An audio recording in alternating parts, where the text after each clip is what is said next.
Being a chess player is very similar to being a struggling artist. If you're a grandmaster, that doesn't mean you're going to make a good living. If you're in the top 10, then maybe, but most grandmasters have to teach on the side just to be able to make it. And I knew that wasn't the kind of lifestyle that I wanted. My name is Alexandra Botez. I'm 25 years old. I'm a professional chess streamer living in Austin, Texas, and I make 6 figures a year. My family comes from Romania, which has a really rich chess culture, as opposed to in the US or North America, where people typically see chess as a game for nerds. My dad actually taught me how to play, and then I won my first national tournament at 8 years old.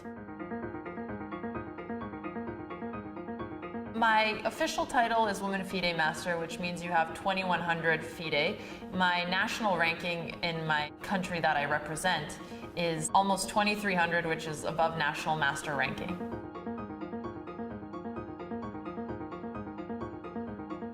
Women in chess is not something very common, and it has taken us very long to get to the point where we're starting to change the stereotype that women are not genetically inferior to men at playing chess.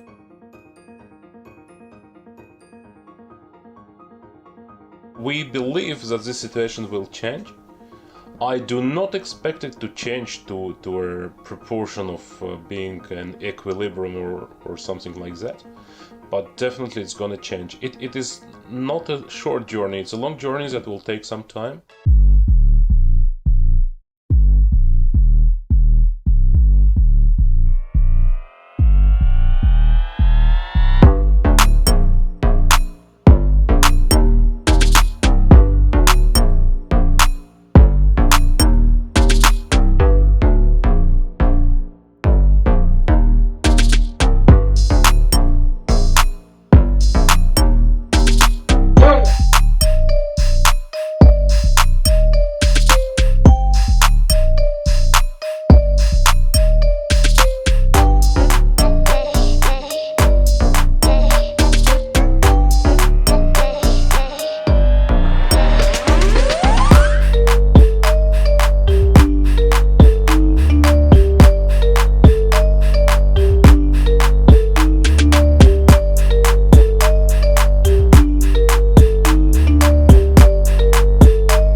income that the top professionals are from streaming chess on Twitch, and she's not even ranked in the top 20,000 players in the world. So again, the definition of what a chess professional is has changed. With my first Twitch stream, I think like 60% of it was just people trying to flirt with me in chat, or people just commenting on my appearance the entire time and nothing else. They didn't care about the gameplay at all. I actually stopped streaming at first because of that, until I had moderators who were able to come and help clean it up. It is hard to be a female gamer on Twitch for a lot of reasons. On one end, you can sometimes gain followers faster on Twitch, but it doesn't translate to viewers, which is what you usually monetize. That being said, there's also advantages. Because there's so few females who actually make it, usually females on Twitch actually get paid more in terms of advertising dollars per average viewership than males, because a lot of brands want to have diversity now. While COVID has obviously been a really tough time for most people, and for myself included, it's brought a lot of new attention to chess. When the pandemic first hit in the first 2 months, the amount of new users chess.com was getting every day doubled just from the impact, and since I think it's been growing even more. So it really helped explode the popularity of chess. The Queen's Gambit's success was the dream of all chess enthusiasts.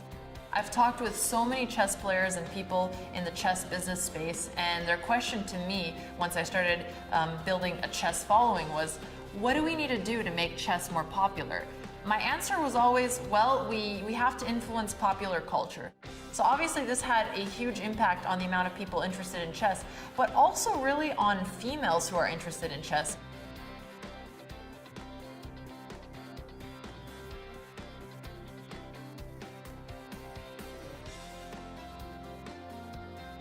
I mean, the story of Queen's Gambit, it's a story of a full success all over the way.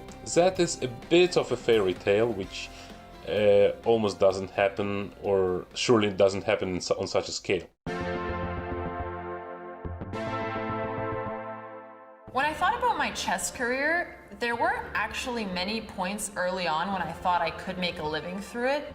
Back in high school, at around 15 or 16, I opened up a Facebook page and I would start to sell lessons online for something like $50 an hour to start just being able to get some kind of salary. So I did have some success with that early on, at least for a high schooler, you know, nothing crazy. But I never imagined it would grow to this stage. I'm happy that we have somebody like Alexandra, because it shows you once again that chess provides you a lot of opportunities. You don't have to be even a grandmaster, but you have to be, you know, an educated player, because all the way through she explains, and she is good enough to already to explain the subtleties and so on. So it is a good story, and I really like what I see, and I think Alexandra would be a huge success for years to come. It's just growing by the day, whether that be YouTube or Twitch or other methods, or selling courses on a website or whatever. There's certainly thousands of people making a living in chess at this point, at least to some extent. With all of our channel's income streams, which includes me and my sister, as well as my personal investments, by the end of 2021, we'll definitely be at least in the mid-6 figures. I realized that I'm prioritizing chess content over competitive chess. These are two very different skills, and if I want to become a 10 times bigger content creator, then I have to learn specific skill sets that might not necessarily be studying more chess. So my big goal for 2021 is to expand chess content